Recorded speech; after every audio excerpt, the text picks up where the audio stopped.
Today we focus on the Bawku crisis from the different dimensions. We know that representatives of the feuding factions arrived in Kumasi on Monday to report to the Asantehene Otumfuo Osei II. Now, the mediation process spearheaded by the Asantehene is scheduled to commence today at the Manhyia Palace. But what will be the fallout from there?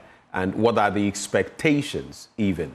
Well, let's go back to yesterday and Nana Boakye Yadom and what he had to share with us on the back of these developments. The Asantehene Otumfuo Osei II accepted the request to intervene in the long-standing chieftaincy and ethnic tensions that have crippled Bawku for decades, often erupting into violence and displacing thousands. The mediation process is expected to be conducted behind closed doors as part of efforts to foster open and honest dialogue. The feuding factions reported to Manhyia Palace on Monday for the commencement of the mediation process. Teacher Safo Kantanka is a monarchical historian at the Manhyia Palace. He highlights the significant role the Asantehene will play in the mediation efforts. Important, Asantehene has already told them that all guns should go silent. Nobody should fight until he has finished his mediation. And they are still fighting in a way, but I believe strongly that tomorrow we'll see the beginning of the ceasefire. Well, the Dagon issue was among brothers.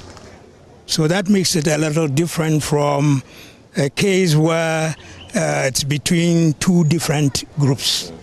That is only the difference. Otherwise, it's about the same thing. Because, you know, anything involving a conflict requires a high degree of security. So no one should be told that there will be security issue, strong security measures. According to Teacher Kantanka, the engagement with the factions will lead to finding lasting peace in Bawku. You will not expect much. It is only when we have got to second or third step, getting to the middle of it, that you can deduce something out of it. But since they are going to meet for the first time, it will be very difficult to tell how it's going to work out. In any case, it will still work out well, because since they have agreed to come and meet Otumfuo and accept him as the mediator, it is clear that everything will work out well. And so tomorrow we're expecting both of them to be at the palace with their Asantehene and then government officials joining. And so you believe, hopefully, that there's going to be a resolution to this? Absolutely, but it's not the final solution. It's the beginning of the solution. The Asantehene is expected to engage the groups with other stakeholders, including chiefs and government representatives. It has been a very busy day with heavy security here at the Manhyia Palace as we await the arrival of the factions in the Bawku conflict. The extensive engagement with the Asantehene is expected to take place tomorrow. For Joy News, my name is Nana Boakye Yadom, Kumasi. Well, we have our guests joining the conversation, but we start with the guest in the studio, Isifu Mahmoud. He's Member of Parliament for Binduri. And if you know Bawku, you know that it's just on, should I say, the outskirts of the area. There's also Austin Game. He's an alternative dispute resolution expert. And we'll be joined by Albert Yeliang. He's with the National Network. He's National Network Coordinator with West African Network for Peace Building, or WANEP for short. And later we shall also engage regional correspondents on some of these developments. But let me come into the studio now. Mr. Mahmoud, a very good morning to you. Good morning, and thank you for bringing me to your studios this morning. This conflict in Bawku started way before I was born, and we are still here in 2025 trying to bring some sanity, conclusion to the matter. How hopeful are you that at this point in that effort, we may actually see some conclusion to the matter? Yes, you got it right, that the conflict started way back before we were born. Not you alone, but in this case... Well, I can't say for you, yeah, okay. We were born, but thankfully, the conflict used to come to a halt. We used to enjoy peace. Then once in a while, you see some 1 or 2 disruptions, a week or 2, in some cases, some few months. The conflict can come back again, and we find a solution, live together as neighbors, brothers, or whichever way you want to look at it, until this recent one that sparked about 3 years ago. And here we are. It is moving from bad to worst.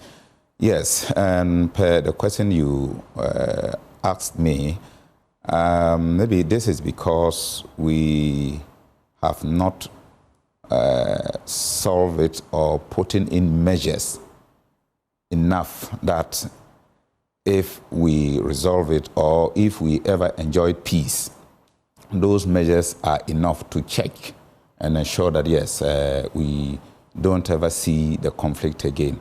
And I think that is why we sometimes have peace, and as we go along, then something come to disrupt that peace process again, and the conflicts keep recurring back forth. And that is how come we are where we are now.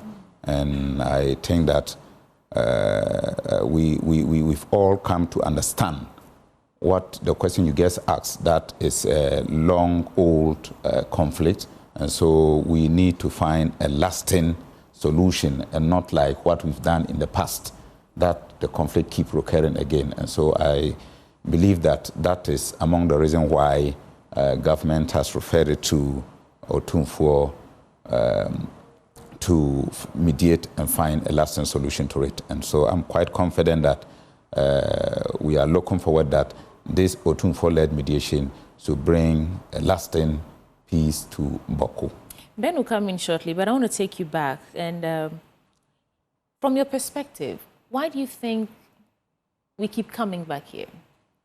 I know you just, sort of narrated how it's been there from age long. We tried to solve it, and it's, came back again 3 years ago. But why do you think that you, a member of parliament for Binduri, which is close to Bawku, why do you think we keep coming back to the Bawku conflict, the Bawku crisis? Yes, I wouldn't want to take us down to history, but I want to limit or restrict myself to where we are now, what brought about the current situation that we even saw the need to refer to Otumfuo mediation process.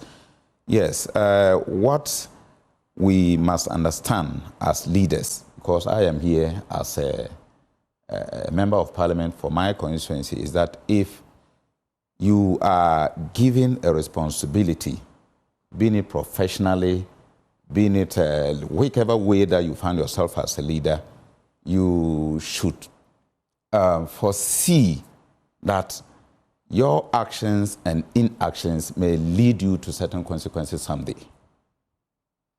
And so I think that is among the reasons why for the past, before 3 years now, we have a chief in Bawku, that is the Zugrana Bawku Naba Asigre Abugragu. He has been there before I was born.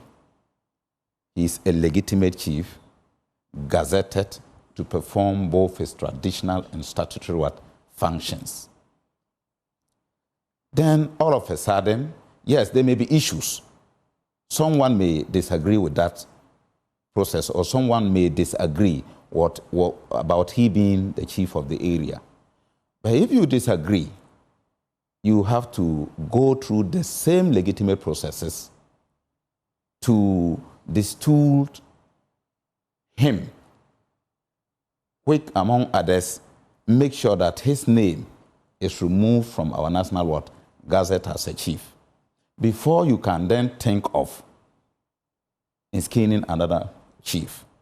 But if that is not done, and the whole state machinery is used to supervise the installation or the inskinment of another chief in the same town, seeking to take control or seeking to undermine that legitimate chief who has exercised his authority, his power as such, for over 42 years now and still counting. What then do you expect? And so, in effect, what I'm driving home is that the leadership at the time, the state, whose duty to ensure that there is law and order, or things do not do that will lead us to the current state that we are now complaining about, should have foreseen this, reasonable foresee it, of course, and make sure that measures were put in place to prevent the enskinment of the rival chief. But rather push them to go through the legitimate processes, if they think they can, to distool the current Bokunaba before enskinning a chief. And in that way, we wouldn't have a rival chief. It would have been clear that maybe he did not, even though he has been in the throne for the past 42 years now, maybe he was illegitimate. And so once you know you have the evidence, you have what it takes to prove that he is not supposed to be the chief, then you only go through law to do that, but you don't go about installing a rival chief. And so their actions was reasonable, foreseeable that we'll get to where we are today, and yet they looked on and supervised it and did all they could to bring us to where we are. And they themselves even seen that quickly they became confused of whichever way I should describe them, issuing letters here, going to High Court, seeking injunctions to restrain him from action, even to some extent asking for the arrest of the Nairi and the likes. We don't know. They themselves went again to the Court of Appeal. They could not defend it. And then that warrant was revoked. And then the chief was brought home. And so, for clarity, when you say the leadership, I mean, you're saying that basically the leaders failed the people. Who are these leaders you're talking about? Yes, the leadership, I was clear. I was clear that political leadership. Political leadership. Yes. Because at each point in time, you see the state security supervising this, ensuring that those who are engaged in these illegal processes are being protected. And so who is supposed to prevent it? They are supposed to prevent it, but we rather see them supervising all this. Ben. There's a message that comes through from Yabua Benjamin, who says, the people of Bawku should know that the conflict they have inherited from their forebears may not be won with the sounds of cannons, but would be won on the grounds of compromise, compassion, and candidness, born out of deeper reflections and introspection. So this person is proffering compromise instead of cannons or, warfare, compromise, compassion, and candidness. You're a lawyer. You're also a former police officer. Is that correct? That is correct. We've tried using the law yes. to resolve the conflict, and it has remained intractable still in certain ways. There have been actions from outside of the area, internally. Are the people willing to, as this person sends the message, compromise, show compassion, and be candid about the situation? I ask because I've had numerous conversations over the last how many years on this same issue, and it's always about, oh, I'm right and you are wrong on both sides. Are the people willing to show these compromise? Yes, the people are more than willing. And their willingness can be seen from their submission before the Otumfuo, because mediation is not force. And so once they have submitted themselves to the mediator, then that in itself, by law, is a sign of willingness that yes. And mediation too is not a win-lose situation. And so I, considering it from that tangent too, I will also respond to the question that are people willing to compromise? Yes, of course, because when you are approaching a mediation table, then you should know that where you are going to is not a win-win situation or a win-lose situation, let me put it that way. But you will win to some extent and then concede or compromise your rights or your legitimacy to some extent so that you can be able to get what you want. So and that's the very point I am making, because sometimes it appears, even if the leaders, and by leaders here, I'm not necessarily referring to only the chiefs, but opinion leaders, people who carry a certain aura that the people follow, whether you are Kusasi or Mamprusi, even if they may be willing to make certain concessions, you would realize that their supporters, the base, say, no, we don't want to appear to have been the group that lost. Do you get it? That is cool. And so it creates a situation where the leaders' hands are tied, because if you do anything, it smacks of weakness. So. And that I see to be part of the problem. Do you see same? Very real, very real. And even to some extent, the leaders are even threatened by people with D. That even though they may be approaching this negotiation or mediation, or even where possible going to court, willing to even withdraw, compromise fully, give up. But they are threatened that once you take this decision, don't even dare. You will not live to see the next day. And so it is real. Let's go on Zoom and bring in Albert Yeliang. He's a National Network Coordinator for the West African Network for Peace Building. Albert, a very good morning to you. Thank you for joining the conversation. Good morning, and good morning to your listeners and my colleagues. It's a refreshing moment. It appears we are taking a step forward with the mediation efforts of the Otumfuo as far as the Bawku situation is concerned. But from where you sit, with especially recent happenings in hindsight, how high are your expectations in respect of resolving this conflict once and for all? The process as will be embarked upon today, and knowing the Otumfuo who has the aura and who has been involved and leading such processes over the years. And don't forget, I mean, Dabon is of recent memory. He has handled cases like that within his own jurisdiction, within Ghana and beyond. And the parties themselves have submitted, so to speak, at this time to the process for him to lead. And as one of the panelists indicated, when it comes to mediation, when it comes to dialogue processes, it requires the goodwill of the parties to the process.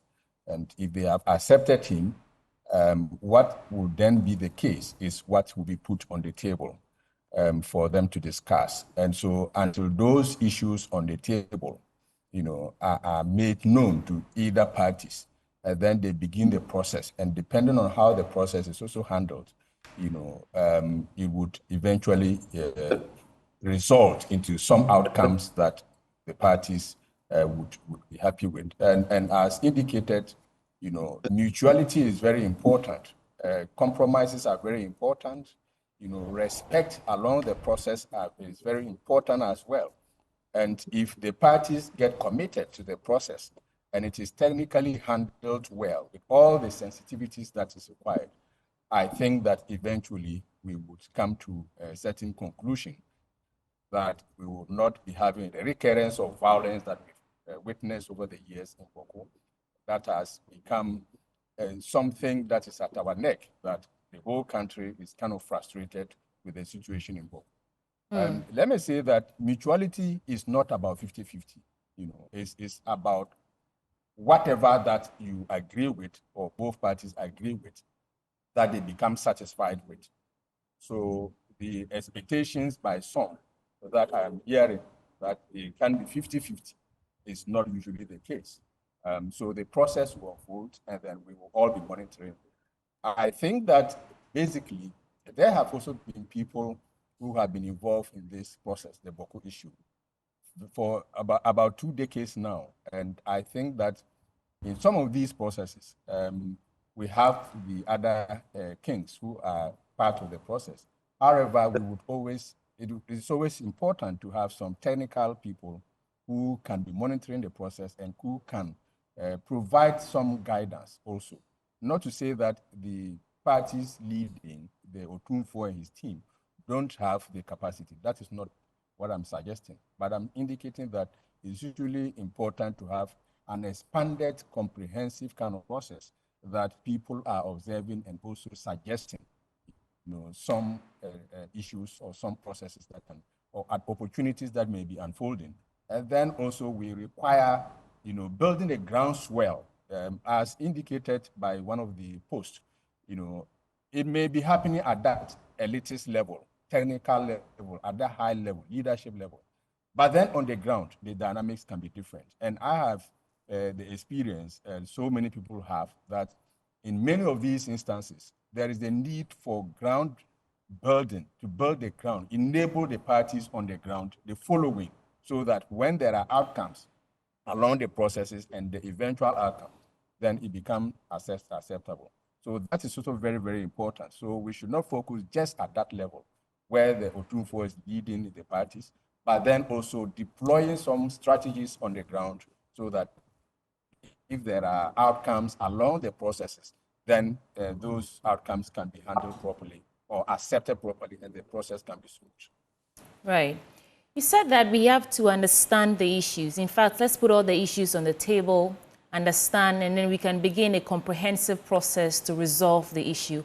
I want you to reflect on this for me, because, for many people listening, they know that this is a conflict or this is just behavior that was inherited. For those who are actually on ground fighting, this has very little to do with what's happening right now.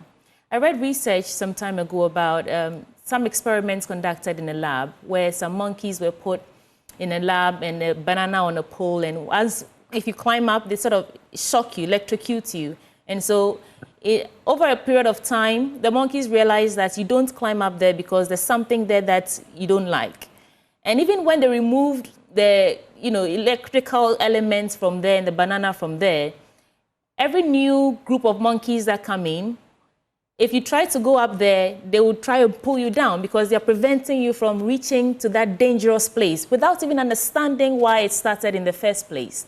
To what extent is this conflict we're seeing in Bawku just an inherited behavior, so that we can understand and begin to actually, put on the table those comprehensive processes that you talk about? Because, like we say in exam, understanding the question forms part of answering it. To what extent is this just inherited behavior? There are people call them young, and there has been stereotype, information. We have in information technology called giggle.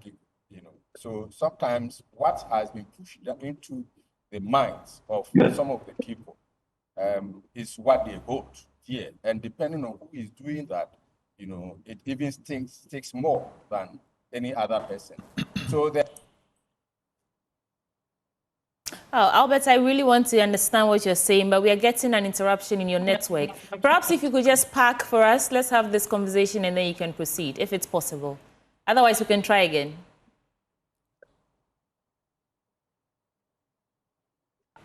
Oh, okay. I think we lost Albert over there. And I don't know which other guest we have online with us at the moment. Albert, sorry, but let's come back in the studio for a brief second before we go back to Albert, sorry. Would you like to reflect on that analogy for me, to the extent that this is just inherited, so that we can understand where it's coming from before we can begin to unpack and solve the problems? Yes, I think that was a very good analogy using the monkey scenario. And I would like to link it with what Benjamin, I think one of the questions that he asked was not addressed. He said that we have tried using the law, and that has also not solved the problem. That I disagree, that the law has not been used but failed. Because I started by saying that we have a legitimate chief who has been exercising that right, that power for over 42 years now. Okay, so let me just clarify briefly. Okay. You know, the matter, like you said, has gone to court. Yes. And all of that. And there were some decisions of the court. Beautiful. So why are we here? That's basically what I'm trying to Thank suggest. you. Why are we here? Because someone ran to the Supreme Court. That was way back in 2003. And that was the last time that someone attempted to do anything as far as using the court system in this chieftaincy conflict is concerned. You went there trying to challenge the legitimacy of the chief. And then you later came to withdraw from the process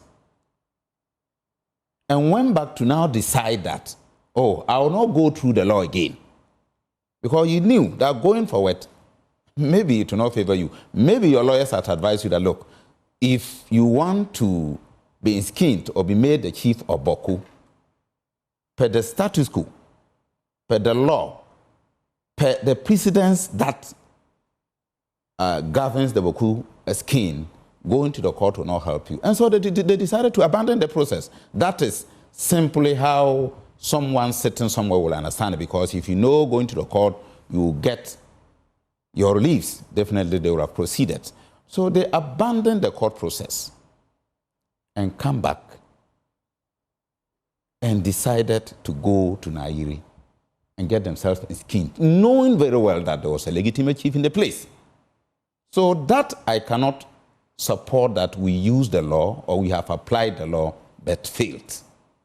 So we were expecting, or I was expecting, that the government of the day, whose duty is to ensure that the law works, there is peace and orderliness in our society, should have prevented it. That you cannot, because when you do, we'll get to where we are now. And so if you think you have once occupied the Bawku skin and you still have the right to do so, go through the law. Get the current Bawku Nabawat name removed from the National Gazette. We have so many precedents to that effect. Many chiefs who cases went through the National House of Chiefs, in some places went through the Supreme Court, the High Court, where the court gave orders that their names should be removed from the Gazette of Chiefs, because it was unlawful, it was not properly done. And it has done, it has taken place. And those people cannot longer hold themselves or call themselves as chiefs again. And then the proper person will now be... Let me link it to this before we go to Albert. Sorry. To what extent has politics fed into the non-application of the law as we have it? Come again. To what extent has politics fed into the non-application, this non-application, per what you are saying, thank you, of the law as we have it? Because it's this way. We've followed, it's not as simple as we've gone to court. Good. But let's leave it at that. Then some people went to court. There was a decision of the court. Yes. When there's a decision of the court, what naturally applies? It must be enforced, right? Good. If the enforcement is not there, what does that tell you? Good. And I'm asking you now, to what extent has politics fed into that? Yes. You go to court, there is a decision. What is next is to ensure enforcement. Now, we have the criminal jurisprudence and the civil jurisprudence. If I go to court in my private capacity and there's a ruling in my favor, I have to ensure that that ruling is enforced as a person. But if someone does that, or if that is done against the state or on behalf of the state, it is the state duty to ensure that it is enforced. And so we are all living in a system, or we are practicing a governance system that the executive is always a political head. Okay, put a pin in this for me, Sylvia. We'll come back to you. Albert has packed, and so we want to get the best we can from him before his network is interrupted again. And Albert, you were going to explain the extent that mindset plays in fueling this conflict that keeps recurring. Please make that point. Albert, if you can hear me, please unmute.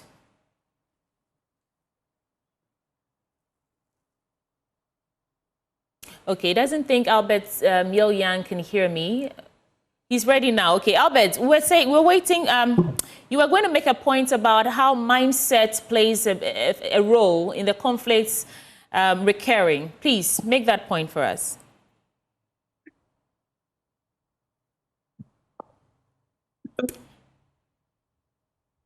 Looks like the network is still bad, Albert. We'll try. The back room will work with you, and then when it's better, we can get back to you. Please. Let's go. Yes. And so here we are. You've run away from the court. You've come back. You've served notice on government that I want to be in skins. I want security to lead me to my kingmaker. And so this is where you are expecting that the state should see that that enskinment in itself will give us trouble. It is the duty of the state then to go to court, secure an injunction, and prevent that process of even happening. It is the duty of the state to ensure that if there are acts that are likely to breach the peace of a particular area, the state should ensure that those people are arrested and brought to book. And so who is the state at each point in time? The state at each point in time is a government and its executive from a certain political party. Who will one way or the other feel reluctant to carry out this mandate to prevent some of these happenings? And so that is the political link of it. And then finalizing it with your the monkey whatever scenario that you used. We were expecting, or one would have expected that at least if that scenario was applied to this situation using the law, making sure that anybody who tries to break the peace is not just in Bawku alone, but if the Bawku situation is allowed to succeed, I know for a fact that we have similar processes throughout the country. There are few towns in Ghana that we don't have people who are aggrieved with, what do they call it, a certain chief, and who wish to also be enskined as. You see it? So that is the situation that you use in this analogy.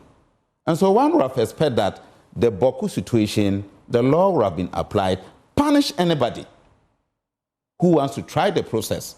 And so we, the young ones who are coming up, will use that as a lesson to learn. Anybody who grown up to think that, oh, I am from a royal in the past, a royal that doesn't exist, that doesn't have legs to stand again, who tries to, what do they call it, gather the youth by his side. Let's do everything to make sure that we are enskined as rival chiefs of a particular town. This is the punishment you go through, because that act will breach your peace. And so it is a state function to prevent it. And I think if we had applied it this way, if God bless, and then we come out successful from the Optimism for mediation, this is what we should watch on. This is what the state should try at each point in time to punish anybody who wants to do anything to breach the peace again. And I think once we go by that... I actually like how you applied that research. It's different from the interpretation I gave it when I first read it. But yes, it still works. Thank you. And Albert Sorry is our Upper East regional correspondent. He's on ground, so we want to gauge the mood in terms of what's happening there right now. And Albert Sorry, thank you for joining us this morning. What's the mood like this morning out there? Everything has been calm over the last 1 week or so. There haven't been any disturbances like we witnessed in the early parts of this month. The chief of army staff was in Bawku last week to, see the place for himself. It was his first official visit to that area since he came to office. And he used the opportunity to meet with traditional authorities, to interact with them, and to, call for their collaboration in terms of how they can keep the towns secure. He also wanted the traditional authorities to talk to the youth to desist from, all the activities that they engage in that go to mar the peace of the area, particularly in terms of sometimes trying to engage in confrontations with the security services. So that's what has been happening over the last 1 week, things have been calm in Bawku, at least during this period. Ben? So looking at these developments, I don't know what you would say are the expectations ahead of today's mediation and all of that. Interacting with the people, what are their expectations?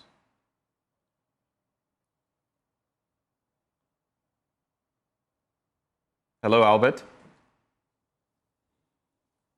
It appears the connection to Albert is frozen. So let's try Eliasu Tanko. He's a Northeast correspondent, but let's pan back into the studio first and take it from there. So on the back of everything that has been said, maybe I should put the question to you as well, Isifu. How high are your expectations as far as this mediation effort is concerned? We've been through the mill, and some would even describe this conflict now as intractable. And you know what that means. Yes. How high are your expectations? What are you hoping for? I am hoping that we'll come out successfully and it will bring a lasting peace to Bawku. You know, I'm trying not to be a pessimist or play devil's advocate, because if you want lasting peace, some things ought to be done, grounded, whether across nations or across sects or across factions. We've been here before, and certain actions have been taken, and then we said, this is peace. And then maybe a few years later, a decade later, we get back into this. What makes you that convinced that this time, this could be it? Yes, I am convinced that this mediation process will resolve that we have only one chief in Bawku. And once that is set, that is announced, I think we are good to go. That is all about it. I think Otumfuo has done it before. And so he's a very wise king. And then he's going to, because, you know, if it was a judicial process, it would have been proper for us to be discussing it. We don't want to be pre-judicial or This is mediation. So that is why I am restraining myself from certain comments. But largely, yes, I am sure that the mediation will resolve that. This should be one person should be recognized, or the recognized Bawku Naba should continue exercising his power. And so how we can coexist as people, as we did in the past, among other things, should be the path we should be charting. You sincerely think that will bring closure to the matter? That is it. And that is all about it. It's about someone challenging my authority as a chief. And there is no any town in this world that people will allow that. Just hold for me right there. Let me bring back Albert, sorry. Albert, I was asking about the expectations of the people in respect of the mediation efforts kickstarting today. Yes, Ben, the people are expectant. They are looking forward to this. As I was saying, you would realize that the last 1 month came with some misunderstanding between the security agencies and some of the youth, particularly on the Kusasi side, when we witnessed that incident that resulted in the killing of one person, and also the youth going to burn the private residence of the Bawku Divisional Police Commander. So it was some indication that the trust for these people towards the security had begun to go down. In fact, if you spoke to some of them at the time, when their tempers were very high, they were calling for the security to be withdrawn from the town because they didn't believe that they were being neutral. And so this whole process, with the Asantehene coming in, many believe that it's a new dimension towards negotiating a peace process and hopefully finding a lasting solution to the problem. Let me just feed off Ilyasu Tanko as well in terms of your thoughts on that same matter. Do we have Ilyasu Tanko? Hi, Benjamin. Great. From your end as well, I mean, what are the expectations? Well, as we understand, the Nairi and his elders would be in Kumasi today, and we know that the Kumasi, the Asantehene Palace, the Nairi is not a stranger there. He helped the Asantehene and the overlord of Gonja to resolve the Dagbon issue. So Asantehene Dwasa, the Otumfuo Palace is well aware of the Nairi, and so we understand that the Nairi is going to be present today, his elders as well.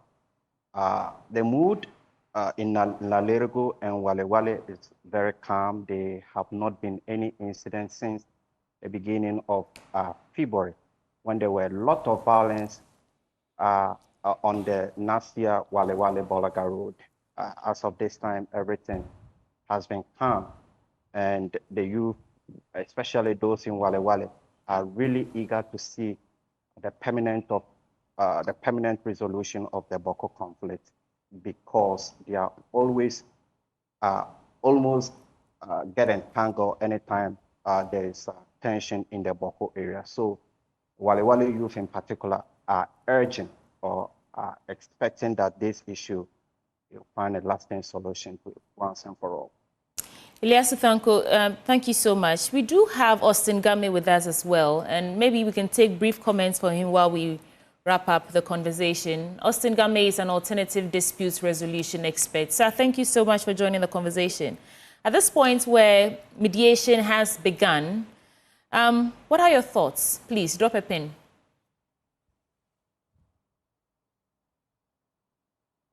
Do you have Mr. Game with us? I'm with you. How are great. you? I'm fantastic. Thank you, sir, for joining us. So what are your thoughts on the ongoing mediation efforts to bring peace, lasting peace this time round, to the conflict in Bawku? I'm grateful.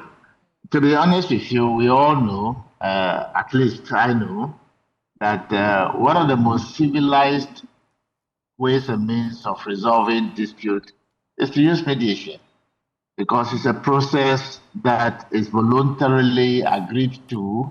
Even if it's mandatory, like in this case, you still, as a mediator, have no choice than to be impartial, use neutral language, and it makes it very civilized. And once the people are committed to, witnessing peace in their territory, they will voluntarily offer whatever assistance that is required. All the mediator or panel of mediators would need at this moment is to ensure that they have their rule used in a manner that will open opportunity for them to be able to resolve their differences. I'm not sure if you're frozen or if that's the end of your point, but yeah, Mr. Game, I think that we're getting interruption from your flow. Yes. Okay, we try and reconnect with you. Yes, I'm in traffic actually, but on my way to a meeting. Yes. But okay, so Mr. Game, I think that to be honest, if you can hear me. Yes, we can hear you now. Okay, I appreciate the challenge because of the traffic. Okay. Now, but to be honest with you, I am optimistic. All things being equal. Mr. Game, if you can, just park briefly for about 2 minutes so we can engage you. People who are willing, yeah. Can I go on? Mr. Game, just park for about 2 minutes. Let us engage you, and then we can sew up the conversation. In the interim, we have Nana Boakye Adam, who has been on the ground. He was on the ground yesterday. Nana Boakye, just walk us through a bit of what happened yesterday, the salient bits, and what we can expect today. Nana Boakye Adam.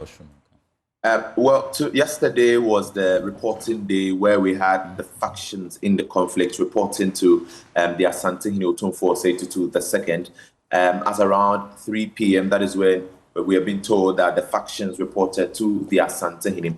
The Asante-Hene himself had a very packed day because he received the announcement of the demise of the Mampo-Hene. And so he had to only receive the factions, and then they had to return back to their hotels. Well, today, the Manhyia community or town has been declared a security zone with major shops not even reopening. The Manhyia Palace Museum itself has been closed up for security reasons. The mediation, an extensive engagement with the Asante-Hene, the factions, government representatives, and then security heads will be taking place today to finding a lasting solution to the ongoing conflict. We know that in earlier engagement with the factions this year, the Asante-Hene called for a ceasefire and demanded that they all comes. We are being told that he's still going to insist on that even when they get to meet today before the resolution or the mediation gets to an end, as indicated in the release by Manhyia Palace earlier. Nana Waje, well, we'll keep our tabs on that. Thank you for bringing us the latest scoop. Mr. Game, quickly on the point you were making, sir. Yes, Benjamin. Honestly, I think that it's an opportunity for the disputing parties to properly avail themselves of the right people who have the authority to give an answer and have the matter resolved. I'm hoping that the panel of mediators will put their cardinal rules and the protocols in language that will be used to enable them to go through a process. Indeed, I believe that any form of mediation should be able to secure solution, provided the panel of mediators are going to really use the mediation process as truly partial, which I believe they will do because they have no interest directly in the matter. So I'm optimistic that they will be able to have a common solution that will satisfy everybody in the country. I'm curious to find out where your confidence is coming from. Is it in the Asante-Hene? Is it what's the source of your confidence? No, not in personality. Mediation has never failed once before. Never in the history of the world has mediation ever failed before. It is the parties who are in dispute that may fail. If, of course, but you need the mediators to really exhibit that professionalism. This is not a traditional process. This is a real professional mediation process. We strongly believe in the use of the pause process, the five-phase process, within hours, some hours. No matter the complexity of the matter, will always be resolved. So if they can use proper protocol as required, getting the people to use the appropriate language, getting them who have the authority to say yes and no to certain concerns, and whosoever also has a say in this matter must be made to come and participate in the process. At the end of the day, agreement reached is agreement reached. Mr. Game, I've heard my confidence is in mediation as a process. It has never failed before. Right.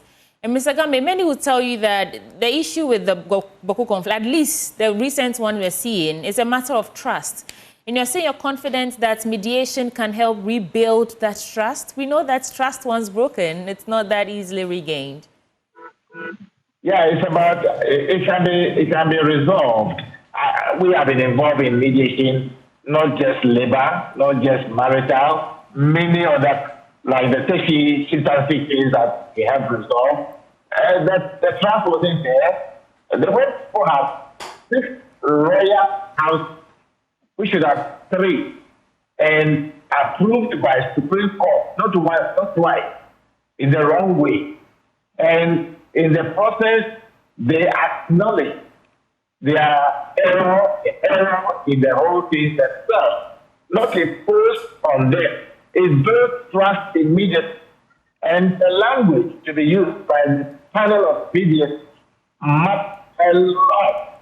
They must know and have confidence down the panel of mediators, but as a professional mediating process, I guarantee you, if they use the language known for mediation, if they use the ground rules properly, and they go through the stages as expected of them, within some hours, they would have known that the solution is in hand. But the most important thing to build a trust also will be the pre-meeting meetings.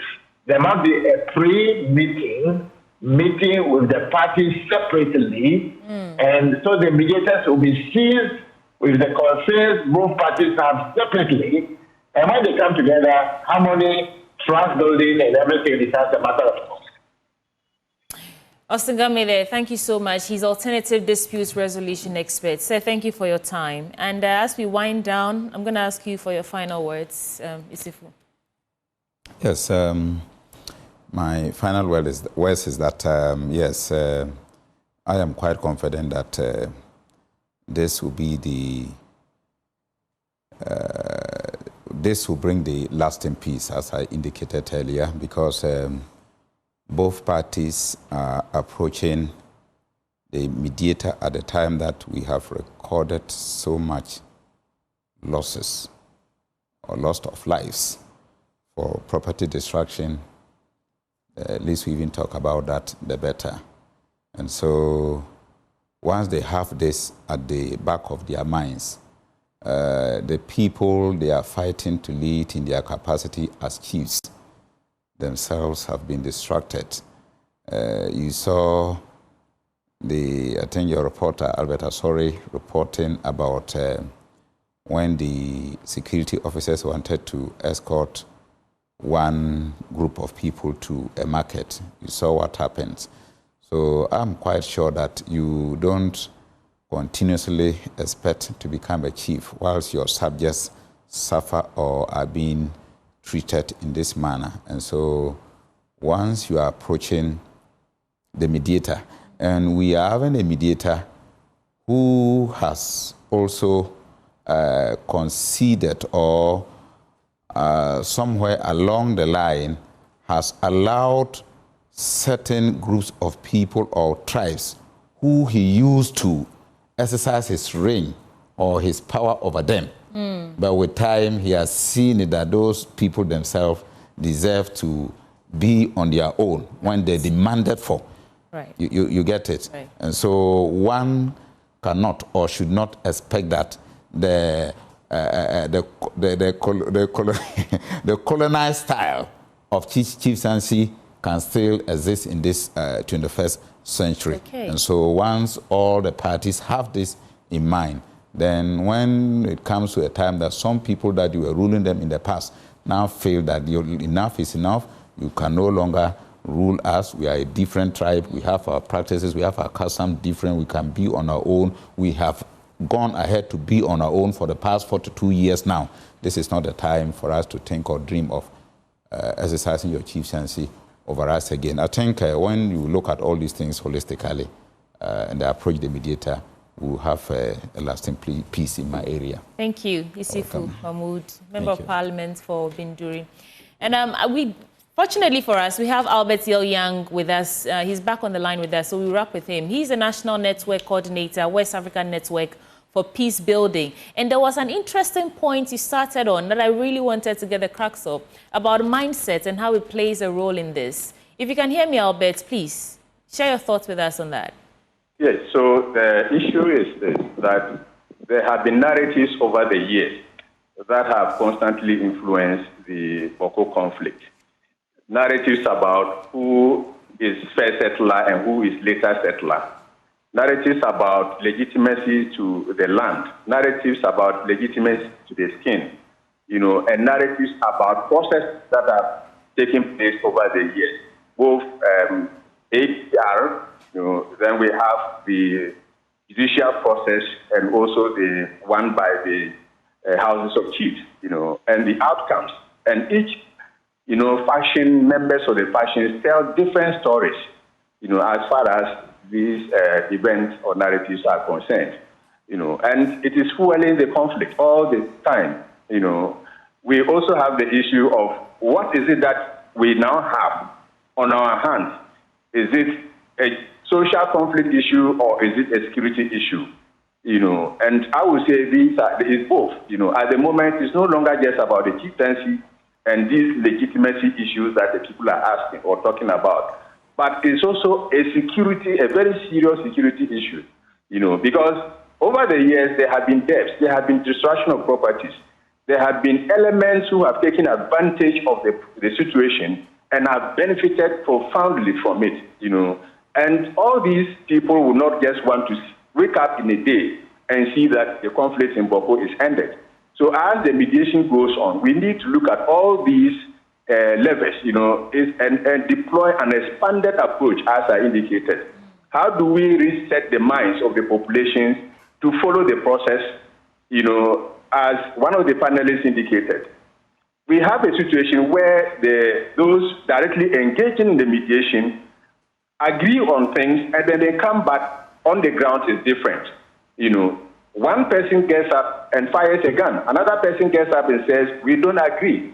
Then they challenge those who have agreed to certain, items on the agenda. Then it becomes problematic. Right.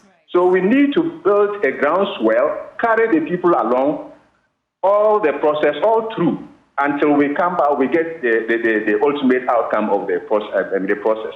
Otherwise, it can be very challenging. Your experience, this is my last bit to you. I know we have to go. Exactly what can we do about these merchants of war, and how we can keep their interest in fueling this conflict? What can we do about them? I think we have been talking about intelligence and raising concerns as to how effective our intelligence on the ground has been, how we have built rapport between the community members and the security operatives. Because if there have been incidences and it's difficult for them to apprehend the suspects, then it becomes challenging. They gather into their cells, prepare, and only monitor the system and come out again and strike. They build the networks within and without the enclave of Bawku, who then support them in these adventures. Then they come back. So we need to build that rapport. So diplomacy and defense need to be engaged quite strongly. So that while this process is ongoing at the Manhyia Palace, we also have some deployment of intelligence to monitor what is it that is happening on the ground.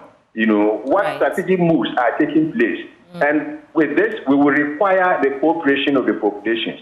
They need to understand what this whole process is all about, what the end game may be or may look like, so that we can also manage their expectations. That way, we can continue to build the trust between the local populations who are not on the table discussing these things, but then who have a certain currency as far as, how we progress on this conflict is concerned, so that they can be part of the process and understand it, and then contribute towards having an enabling environment for all the outcomes that may be coming out from the process. Thank you so much, Albert. And that's it for this belt of conversation. Who did we speak to? In the studio, we had Isifu Mahmood, Member of Parliament for Binduri. We also spoke to Austin Gummy. He's alternative dispute resolution expert. Albert Young, the last person you just heard from, National Network Coordinator, West African Network for Peace Building.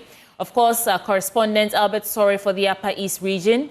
Northeast region, we had Ilyasu Tanko and Anabwachida Nkwayadom, Ashanti region, but he witnessed that first day of mediation processes in the Ashanti region. And that's it. Thank you all so much for joining us. Okay, Benjamin. Oh, the question, are you looking for a home in a prime location? Nesta's Homes has got you covered. And our properties in Tema Community 26, just behind the Palace Mall, offer a serene atmosphere, easy access to transportation routes and social amenities. And off-plan prices start at $35,000.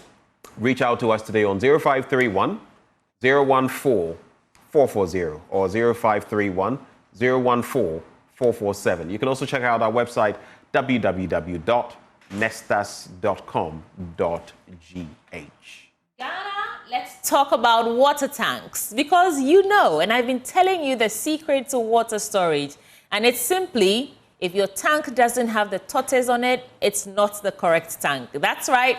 The tortoise tank, Syntex tank, is a champion of water tanks. It is strong and durable, and it's also built to handle our Ghanaian weather. So whether rain or shine, especially in this rainy season, Syntex tank has got your back. So as we speak, go outside, check your tank. If it doesn't have the tortoise on it, it's time to upgrade. Join the Syntex tank family today and enjoy water storage that's tough like a tortoise. Here's the number to call: 0244 335 168. You can call to buy one or find one of our 400 agents nationwide. You can also shop online at www.syntexgh.com. Syntex tank, a strong, a tough. That takes us on a quick break. When we return, of course, more action on the AM show.